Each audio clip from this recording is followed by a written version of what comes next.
Good morning everyone. I hope you all are doing great. In my previous video, I had taught you the stanza-wise explanation of the poem Television by Roald Dahl. In this particular video, we will discuss the theme, the title justification and the poetic devices used in this poem. Summary of the poem Television. Television by Roald Dahl describes in outrageous detail the dangers of television and what a parent can do to save their child. The poem begins on an abrupt and dramatic note. The poet addresses parents and exhorts them never to let their children come near the TV set. He goes on to the extent of saying that the idiotic thing, that is the TV set, should not be installed at home at all. He cautions parents against the excessive watching of TV by their children. The children go on staring at the TV screen for hours. Their eyeballs, out of exhaustion, come out. The poet comments that television may seem to have some advantages to the parents as the children watch TV. The children remain quiet and do not make mischiefs. They do not disturb their parents. The parents get time to do household chores. But the disadvantages of too much television to the children cannot be ignored. By using all capital letters, the poet underlines the fact that watching television in excess means the death of imagination. Says he, "It rots the sense in the head. It kills imagination dead. It clogs and clutters up the mind. It makes a child so dull and blind." The poet then introduces the parent's point of view. The parents might ask him how their children will be entertained in the absence of the television. The poet reminds them that they have forgotten how as children they read books when there was no television.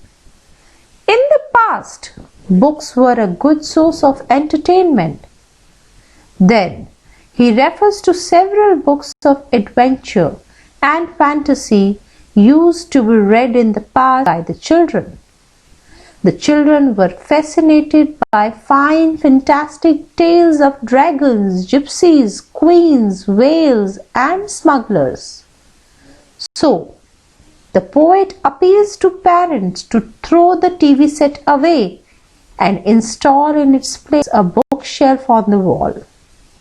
They should ignore the bitter opposition of their children to this move for some time.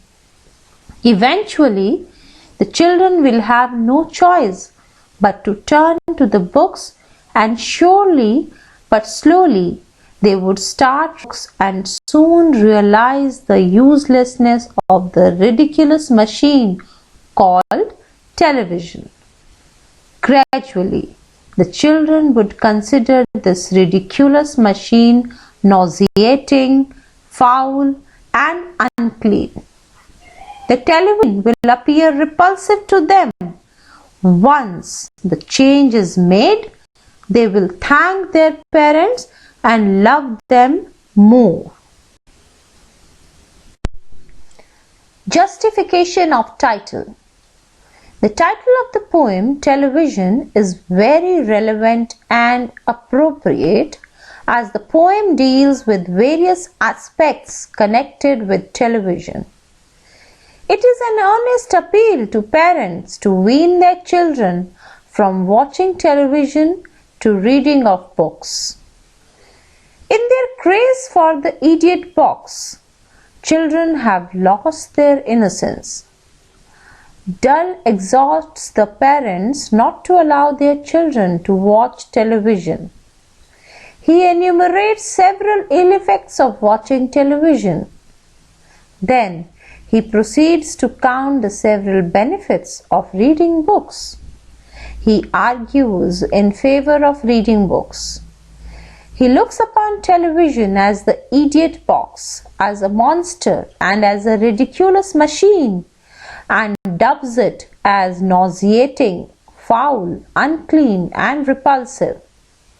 At the end, he advises parents to replace the television with bookshelf and allow children to read books. As the entire poem is about television and its effects on human beings, so the title is appropriate.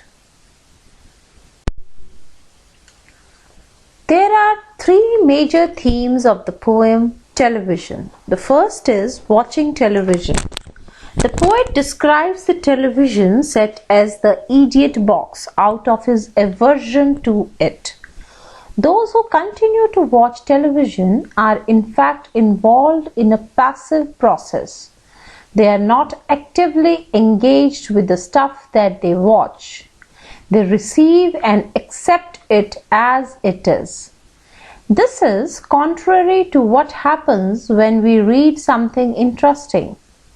We remain active and alert and use our mental faculties, sharpening our brain.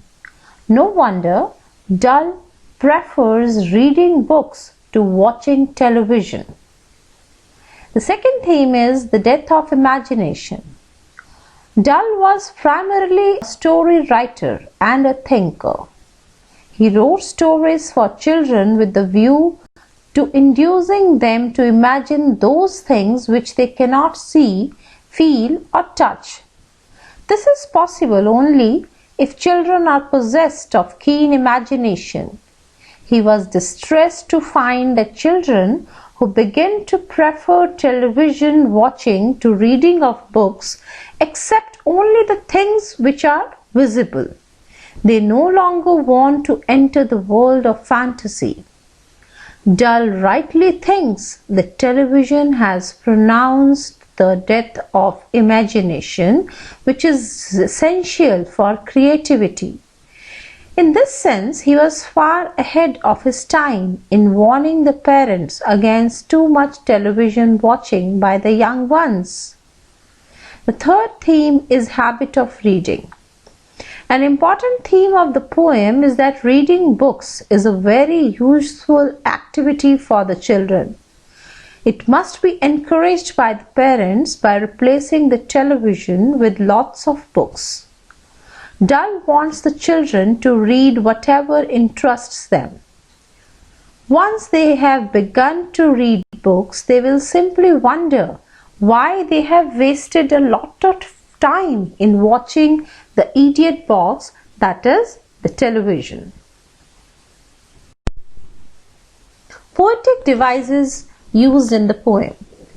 Television by Roald Dahl is a 93-line poem that is contained within one long block of text.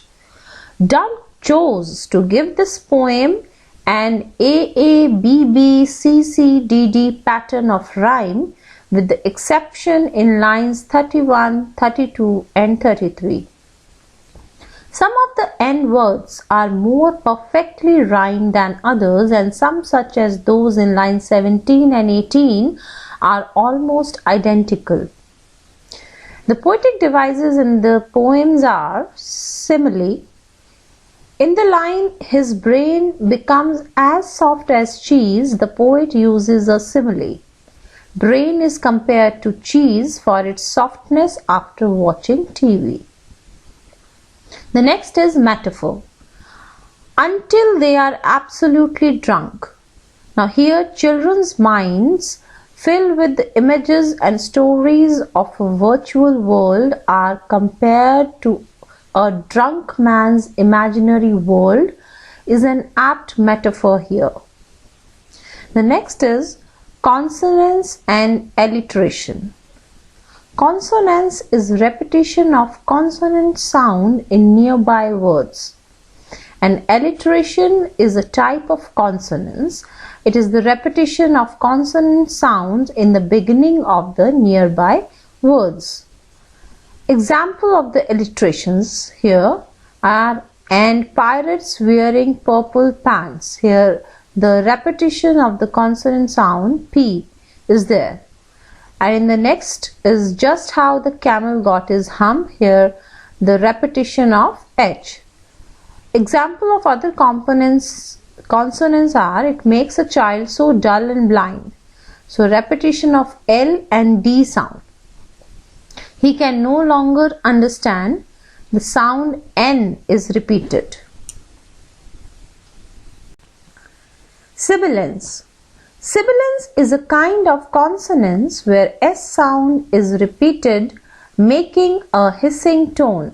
For example, "they sit and stare and stare and sit," and "wash the dishes in the sink," and "sailing ships and elephants." In all these lines, we see that the S sound is repeated to make a hissing tone. The next is hyperbole. Last week in someone's place, we saw a dozen eyeballs on the floor. Now this is not possible, so this is an example of hyperbole. The next is personification. "It kills their imagination dead." "More books are waiting to be read." Now it kills their imagination dead. Here television is considered as a human being which kills the imagination. And the books are waiting to be read. Here books are personified. The next is anaphora. Repetition of the same word or set of words in paragraph. "All right, you will cry. All right, you will say." So here the repetition of the word all right is there in the paragraph. Next is assonance. Assonance is the repetition of vowel sounds in nearby words, and in its place you can install. So here is the repetition of I sound. Polysyndeton, close repetition of conjunctions. In the poem Television, polysyndeton is used every here and there. They loll and lounge about. They sit and stare and sit, and treasure isles and distant shores, and sailing ships and elephants. So here we see that the conjunction "and" is repeatedly used. The next is metonymy. Now, what is metonymy? Metonymy is a figure of speech in which a thing or concept is referred to by the name of something closely associated with that thing or concept. Now, in the poem Television, the poet has used metonymy in several lines. So you can pause my video here and you can observe the various lines where the poet has used metonymy. Students, here is given a worksheet to you. You need to read the following extract and answer the questions given. You will do this worksheet in your Fair Literature in English notebook.